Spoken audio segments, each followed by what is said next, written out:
Dashidele, my name is Kiki. Welcome to my channel Himalayan Dumplings, where I share Tibetan recipes both old and new. Today's video though, I am going to show you how to cook frozen dumplings in 3 different ways.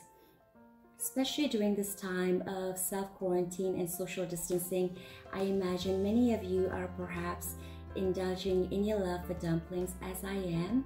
So whether you're buying your frozen dumplings from the retailers or even perhaps supporting your favorite local dumpling makers, I hope you will find this video useful to you.